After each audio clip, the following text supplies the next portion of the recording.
The tale of Jasper Hale is more or less explained, not only in the books, but in the films too.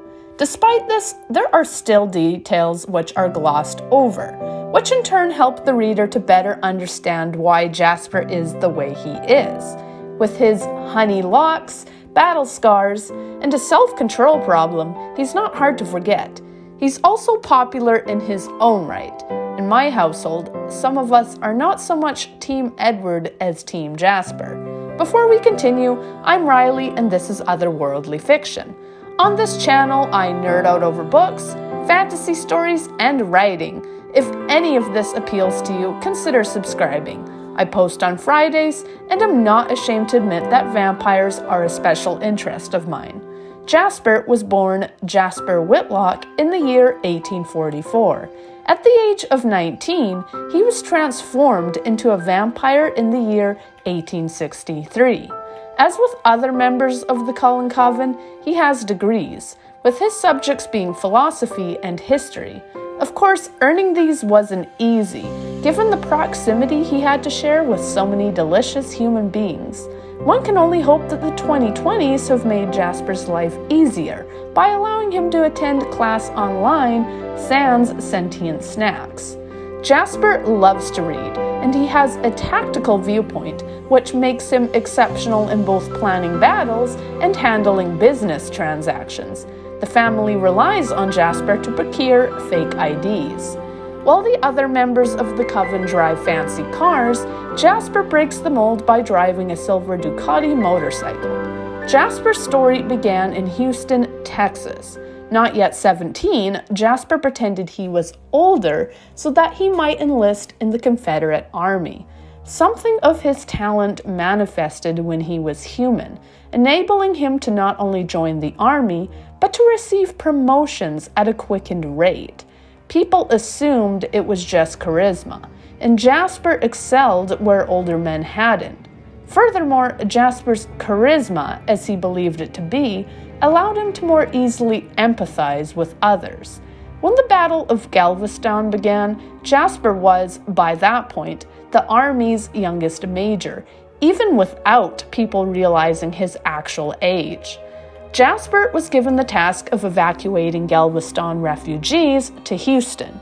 During this task, he encountered three unusually beautiful women, Nettie, Lucy, and their leader, Maria. Jasper, a man of the times, wasn't accustomed to seeing women as a threat. Consequently, he let his guard down, making it all too easy for Maria to bite him.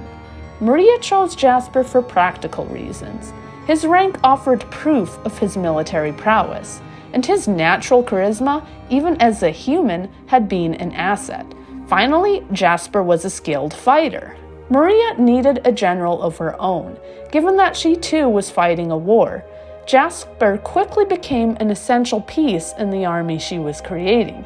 As a vampire, Jasper could both feel and control the emotions of others, a gift Maria utilized.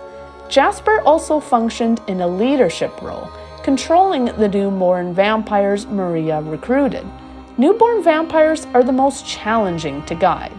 Blood is nearly impossible for them to resist, and, guided by almost animalistic instincts, it isn't unusual for newborns to turn on one another or draw attention through feeding frenzies.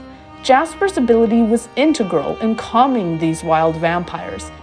Jasper believed these vampire wars were the standard for his kind. He never considered that there might be another way, and Maria was all too content to keep him ignorant of other lifestyle choices. Maria grew dependent on Jasper, and a bond grew between them. Jasper, with nothing else to compare his relationship to, mistook it for love. Of course, dark as war of any kind is, the truth behind Maria's army was darker still. Her success didn't just stem from Jasper's support, but from a ruthless policy she employed to keep her ranks optimal. After a year, any vampires who hadn't proved themselves to be useful beyond extra strength were executed. Newborn vampires are stronger than any others of their kind because of their own human blood lingering in their veins. But after a year has passed, this bonus strength wears off, and they become no stronger than any other vampires. As such, Maria considered those a year or older to be obsolete, provided they didn't have some other skill which would make them useful to keep. Jasper was given the unsavory task of killing these obsolete members of the army. One vampire spared this fate because of his own talents was Peter, whom Jasper found civilized. Peter was set to join Jasper in these eliminations, and the two became fast friends. However, during one of their routine nights of execution, Jasper felt unusually strong emotions coming from Peter.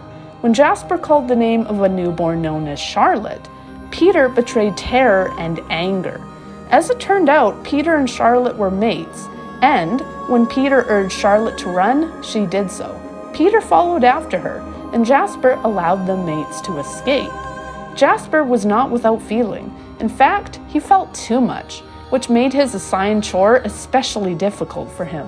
When he killed newborns on Maria's orders, he was bombarded with the terrible emotions they felt as they died. Jasper began to plan a preemptive strike against Maria, only to be visited by Peter. When Peter offered Jasper the chance at a peaceful life, he didn't look back. He joined Peter and Charlotte in the north, where there were other vampires but no wars. Jasper remained with his friends for a few years, but his depression remained too. Although he wasn't killing vampires, his need for blood led him to kill humans. And, as with the newborns he dispatched, he could feel the emotions of the humans he killed. Jasper attempted to kill less humans, but his thirst always drove him to kill eventually. It was in 1948 when Jasper's life turned around. In a Philadelphia diner, another vampire approached Jasper. She spoke as though they were already friends, and noted he'd kept her waiting long enough. Jasper was puzzled and cautious, but couldn't overlook the joy the stranger emanated. When she held out her hand, he took it, and thus began his life with Alice, who would lead him down a new road of abstaining from human blood and finding a family.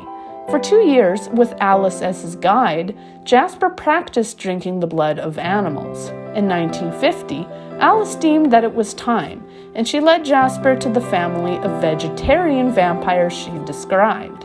Jasper kept the other Cullens at arm's length. Though he liked them, he mainly remained for Alice. It was Alice who would grow deeply attached to the rest of the coven. Jasper posed as Rosalie's brother, taking the name Hale, and at Carlisle's suggestion, he and Alice were married. Jessica may have had a point when she suggested Carlisle was a foster dad/matchmaker. Jasper always had difficulty abstaining from human blood, but the depression caused by the emotions of his prey was lifted. He might not be the warm and cuddly type, but Alice obviously saw something special in Jasper. What's more, he has his own following. If you're not Team Edward or Team Jacob, you may just be Team Jasper. What did you find most interesting about Jasper's character? Do you wish the book's and origin story had delved more into his relationship with Alice?